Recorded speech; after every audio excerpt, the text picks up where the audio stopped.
বন্ধুরা, বাংলাদেশের নির্বাচনকে সামনে রেখে টান টান উত্তেজনা সর্বক্ষেত্রে। 2026 সালের নির্বাচনের আগেই পুরো দেশ জুড়ে এখন একটাই প্রশ্ন, এখন ভোট হলে কে আসবে ক্ষমতায়? রাশিয়া বাংলাদেশ যৌথ আন্তর্জাতিক গবেষণা প্রতিষ্ঠান ইউরেশিয়ান ইলেকশন স্টাডি গ্রুপ প্রকাশ করেছে 6,72,00,000 ভোটারের এক বিশাল জরিপ। এই জরিপে উঠে এসেছে এক চমকপ্রদ চিত্র। জনগণ এবার কাকে রাষ্ট্রীয় ক্ষমতায় দেখতে চায়, কেন আগের অবস্থান থেকে তারা মত পাল্টাচ্ছে, আর কোন দল নতুন করে জনমনে আস্থা ফিরে পাচ্ছে। তো নির্বাচন কমিশন জানিয়েছে, দেশে এখন ভোটার সংখ্যা প্রায় 12,63,07,504 জন। এর মধ্যে পুরুষ ভোটার 6,41,40,450 জন এবং নারী ভোটার 6,22,05,819 জন। এছাড়া হিজড়া ভোটার মোট 1,230 জন। আগামী 31 অক্টোবর পর্যন্ত যাদের বয়স 18 বছর পূর্ণ হবে তারাও ভোটার তালিকায় যুক্ত হবেন, অর্থাৎ ভোটার সংখ্যা আরও বেড়ে যাবে।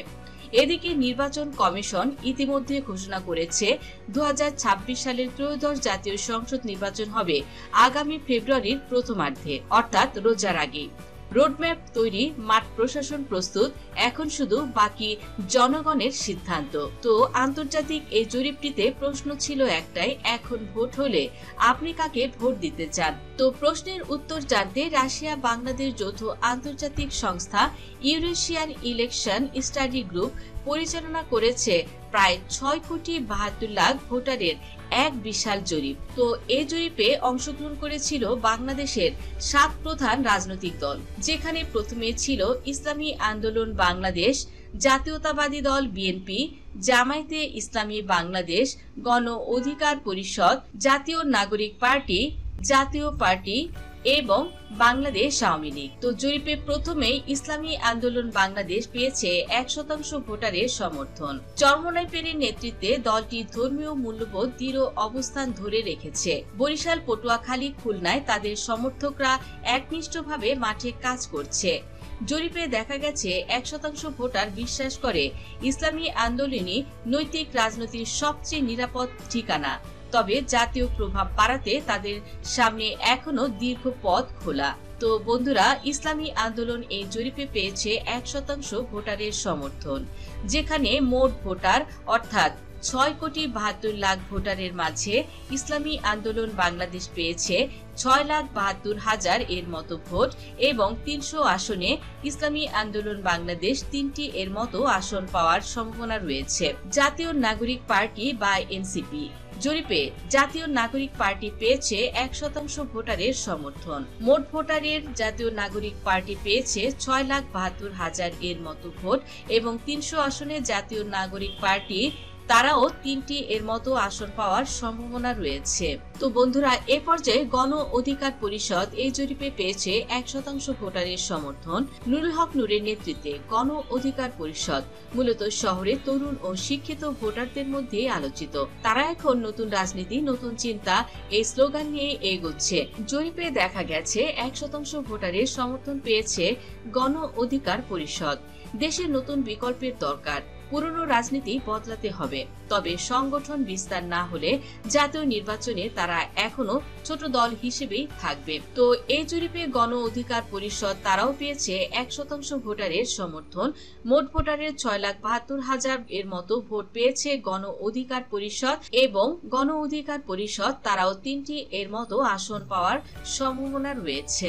এই জরিপে জাতীয় পার্টি পেয়েছে 2% ভোটারের সমর্থন, অর্থাৎ মোট ভোটারের জাতীয় পার্টি পেয়েছে 13,44,000 এর মতো ভোট এবং জাতীয় পার্টি 300 আসনে 6টি এর মতো আসন পাওয়ার সম্ভাবনা রয়েছে। তো জাতীয় পার্টি দলটি এরশাদের মৃত্যুর পর গোলাম মোহাম্মদ কাদের সিদ্দিকের নেতৃত্বে দলটি এখনো টিকে আছে।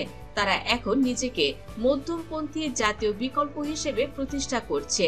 রংপুর, সৈয়দপুর, নীলফামারী ও দিনাজপুরে তাদের জনপ্রিয়তা অটুট এখনো।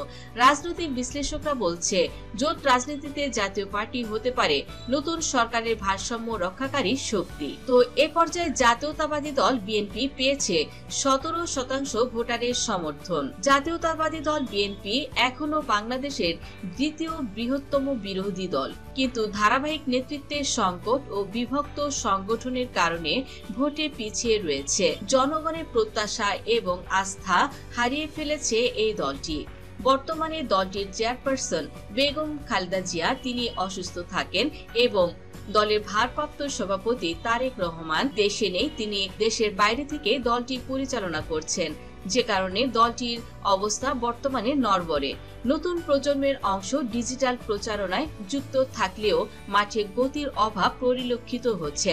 ঢাকা, নারায়ণগঞ্জ, বরিশাল, বগুড়ায় তাদের শক্ত ভোট ব্যাংক কিছুটা টিকে রয়েছে। তো দেশের 17% ভোটার মনে করে বিএনপি প্রয়োজন, কিন্তু তাদের নেতৃত্বে নতুন ভাবনা দরকার। তো এই জরিপে জাতীয়তাবাদী দল বিএনপি পেয়েছে 17% ভোটারের সমর্থন, অর্থাৎ মোট ভোটারের জাতীয়তাবাদী দল বিএনপি পেয়েছে 1,14,24,000 এর মতো ভোট এবং 17% ভোটারের সমর্থনে 51টি এর মতো আসন পাওয়ার সম্ভাবনা রয়েছে জাতীয়তাবাদী দল বিএনপির। তো বন্ধুরা, এ পর্যায়ে জামায়াতে ইসলামী বাংলাদেশ এই জরিপে পেয়েছে 23% ভোটারের সমর্থন।